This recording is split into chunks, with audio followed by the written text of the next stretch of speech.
So, welcome to another review with yours truly, XOX. So, as you can see in that little short clip, my previous video said that other version of Loki passed through that portal and then Loki jumps in.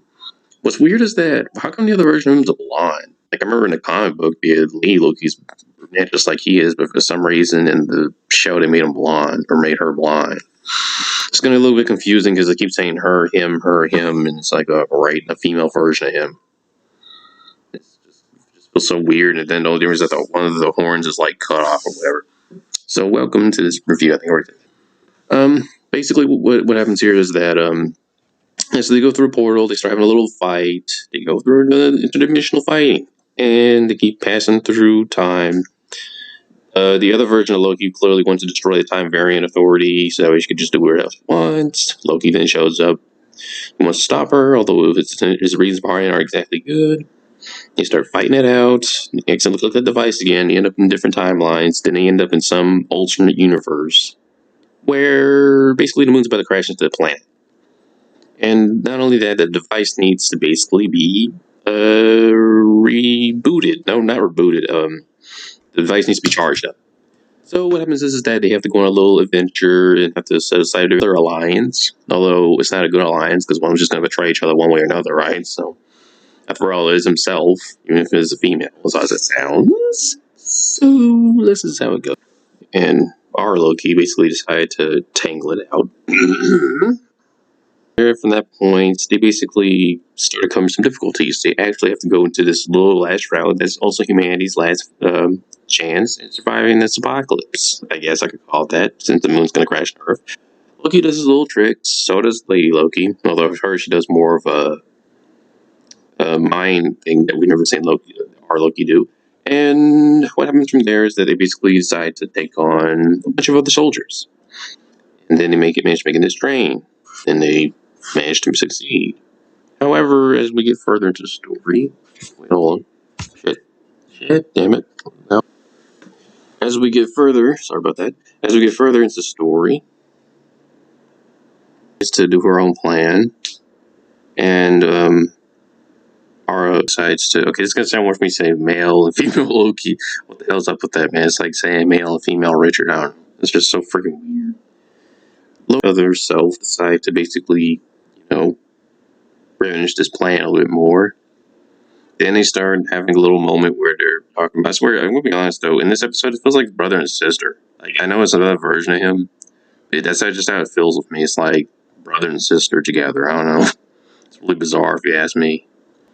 It's like talking to an alternate version of yourself, and it turns out it's a female, and it's like, okay, this is weird. I mean, they think alike, of course, in every other way.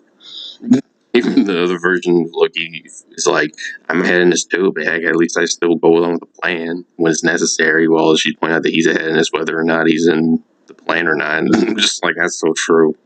That's so true. It's crazy, though. So, yeah, we get a little bit more on Loki's, a little bit of her backstory. Like, Loki knows who his dad is. Apparently, female Loki never even knew who her dad even was.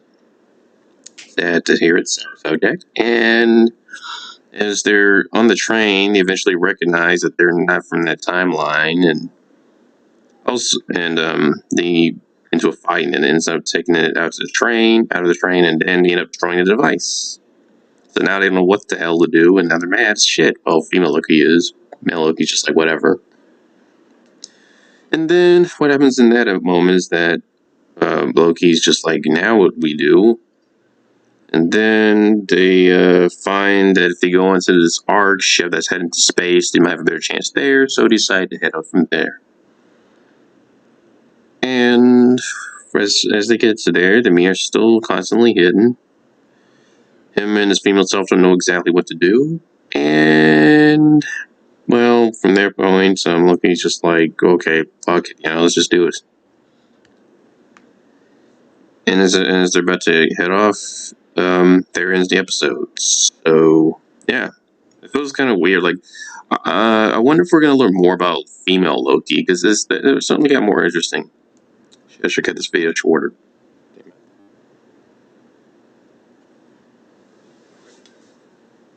Sorry for this blackout.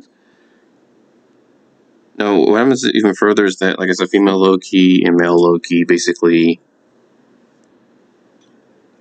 Male Loki, female Loki. I guess I wonder what we're going to see next. Like, we're going to learn a bit more about female Loki, more about her history, how she ended up in this or his universe. It's kind of quite interesting, honestly, especially with the Time Variant Authority. Also, we also find out that the Time Variant Authority, they're not who they think they are. They're actually just regular variants, just like him and her, basically. Them. You know what I mean? And so it gets kind of odd from that point. It's going to be interesting to see where it goes next. I haven't seen episode 4 yet. It just came out today. But I'm definitely going to do a review of that after I watch it. So, see what this adventure takes them. So, like, subscribe, and see you guys later.